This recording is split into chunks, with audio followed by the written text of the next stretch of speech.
છે તેડાવર શહેર મારું ગામ અને હદના પ્રખ્યાત ઐતિહાસિક સ્થળ એવા છાપરાની સામે આવેલ દેસાઈવાડા પ્રાથમિક શાળામાં ધોરણ 7 માં અભ્યાસ કરતી સદ્દુ ફાતિમા મારું નામ.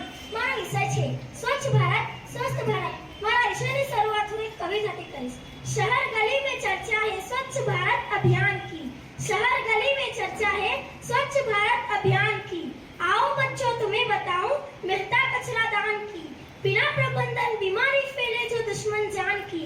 उचित प्रबंधन खाद बनाता करता मदद किसान की. शहर गली में चर्चा है स्वच्छ भारत अभियान की. शहर गली में चर्चा है स्वच्छ भारत अभियान की. कपड़े की झोली विकल्प है पॉलीथीन की थैली की. लहर चल रही सभी और मोदी जी के अभियान की. शहर गली में चर्चा है स्वच्छ भारत अभियान की. તો તમને હવે ખબર પડી જ ગઈ હશે કે હું શું કહેવા માંગુ છું. આપણે આપણા ભારત દેશને સ્વચ્છ બનાવવાનો છે. ફક્ત સ્વચ્છ એટલું જ નહીં પણ સાથે સાથે સ્વસ્થ પણ બનાવવાનો છે. પણ પ્રશ્ન પણ થાય છે કે શું ફક્ત આપણા બોલવાથી જ આપણો ભારત દેશ સ્વચ્છ કે સ્વચ્છ બની જશે? બોલો તમે. નહીં ને? તો મિત્રો આપણે આપણા ભારત દેશને સ્વચ્છ કે સ્વસ્થ બનાવવા માટે પ્રયત્ન આપણા પોતાનાથી જ કરવો પડશે. જો આપણે પ્રયત્ન કરીશું તો આપણને જોઈને આપણા આસપાસના લોકો, આપણા પરિવારના સભ્યો, આપણા સમાજના લોકો પણ શરૂઆત કરશે. જો આપણે જ્યાં ત્યાં કચરા ફેંકીશું, સ્વચ્છતા નહીં જાળવીએ તો આપણને જોઈને બીજા લોકો પણ એવું જ શીખશે. આપણે એક બાજુ એમ કહીએ છીએ કે પ્લાસ્ટિકનો ઉપયોગ એ પર્યાવરણ માટે ખૂબ જ હાનિકારક છે અને બીજી બાજુ પ્લાસ્ટિકની થેલી હાથમાં હલાવતા જઈને બજારમાં શાકભાજી લેવા જઈએ છીએ.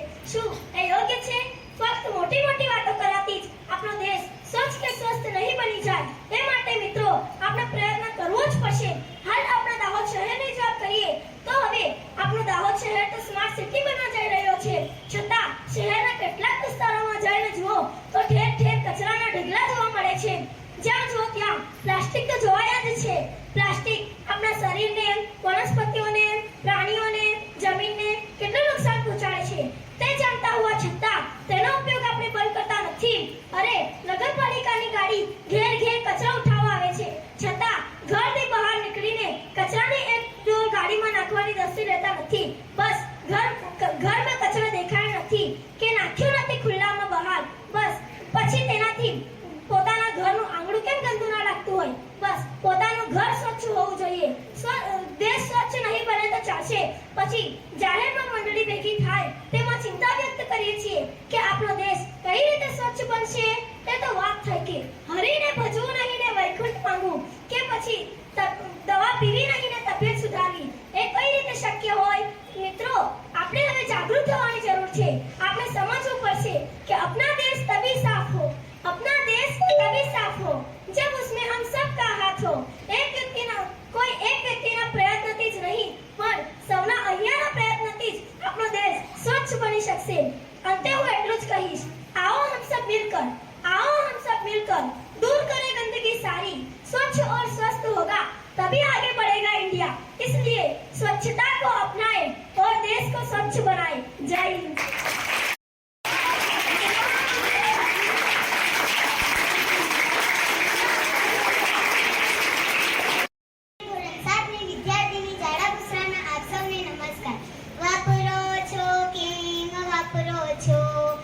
પ્લાસ્ટિક કેમ વાપરો છો કેમ વાપરો છો? તમે પ્લાસ્ટિક કેમ વાપરો છો?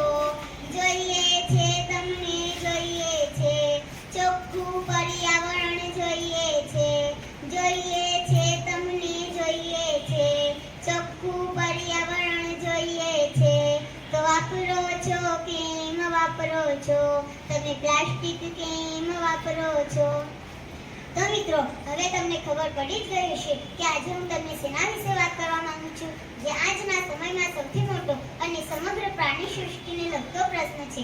પ્લાસ્ટિકનો વધુ પડતો ઉપયોગ વિશ્વ, દેશ, રાજ્ય અને જિલ્લાની વાત જવા દઈએ. તમે આપણા દાહોદ શહેરમાં જોયું ને, જ્યાં જુઓ ત્યાં પ્લાસ્ટિક જ પ્લાસ્ટિક. પ્લાસ્ટિક વાપરવા પર પ્રતિબંધ કરવામાં આવ્યો છે છતાં કોઈ સમજવા જ તૈયાર નથી. નહીં બજારમાંથી વસ્તુ લીધી નથી કે તેનું પ્લાસ્ટિક રોડ પર ફેંક્યું નથી. જેને અસર થતી હોય તેને થાય, મને તો કોઈ ફરક પડતો નથી. આવો વિચાર કરનારા પડ્યા છે. આપણી ભારત સરકારે 2016માં વેસ્ટ મેનેજમેન્ટ નિયમો જાહેર કર્યા. તેમાં 50 માઇક્રોનથી ઓછી જાડાઈની પ્લાસ્ટિકના વેચાણ તેમજ ઉપયોગ પર પણ પ્રતિબંધ કર્યો છે.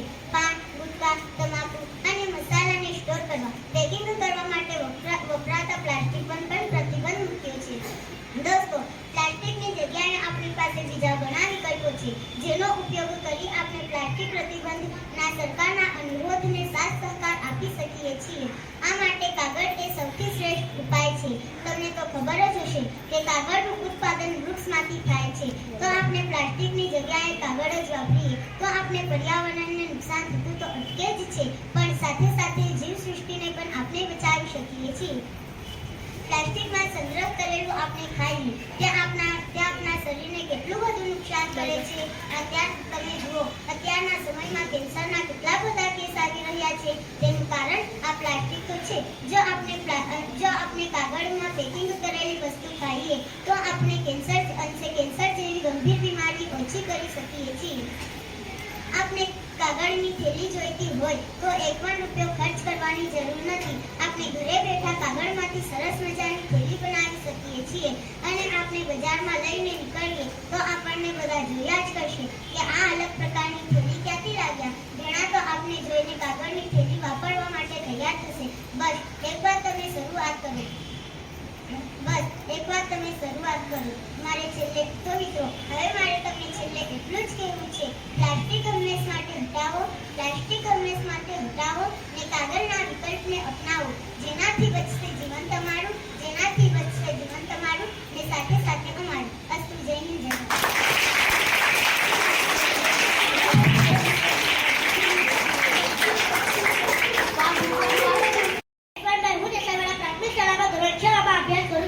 મારો વિષય છે જંક ફૂડ ને જાકારો. આપણે બધા જંક ફૂડ કોને કહેવાય એ તો જાણીએ છીએ.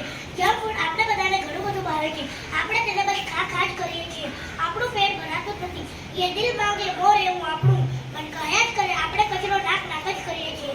આપણા શાળાની બહાર જે પણ વેચાય છે તેને પણ જંક ફૂડ જ કહેવાય છે. આપણી શાળામાં જે તાજો ખોરાક મધ્યાહન ભોજન બને છે તે આપણે ખાતા નથી અને બહારનું ખરાબ વસ્તુ ખાઈને પેટ બગાડીએ છીએ અને પછી શાળામાં રજા પાડવી પડે. પપ્પાના પૈસા દવાખાનામાં બગાડવા પડે. તેનાથી સારું કે પપ્પાના પૈસા દવાખાનામાં બગાડવા પડે. આપણે વિચારવું જોઈએ કે જે પૈસાથી આપણે જંક ફૂડ અને દવાખાનામાં ખર્ચ કરીએ છીએ એ પૈસાનો ઉપયોગ આપણે ફળ કે સૂકા મેવા ખરીદવામાં કરીએ તો આપણું શરીર કેટલું તંદુરસ્ત બને. આજે હાર્ટ એટેકના કિસ્સા વધી રહ્યા છે. તેનું કારણ આ જંક ફૂડ જ છે. શા માટે આપણે તેની ખરાબ વસ્તુ ખાઈને આપણું પેટ બગાડીએ? એનાથી સારું કે શાળાનો તાજો ખોરાક ખાઈને તાજા રહીએ. હું છેલ્લે એટલું જ કહું, જંક ફૂડને આપો જાકારો ને પૌષ્ટિક ખોરાક લાવવાનો. નમસ્કાર. આજે હું તમને જંક ફૂડ જાકારો માટે થોડી વાત કરીશ. તો તમને નમ્ર વિનંતી કે મારી વાત ધ્યાનથી સાંભળશો. આપણે સૌ જાણીએ છીએ કે ગુજરાત સરકાર દ્વારા સ્વસ્થ ગુજરાત અભિયાન ચલાવવામાં આવી રહ્યું છે. આ અભિયાન જંક ફૂડ જાકારો આપવા માટે લોકોને અનુરોધ કરવામાં આવી રહ્યું છે. ખાસ કરીને આજના સમયમાં બાળકો અને યુવાનો જંક ફૂડ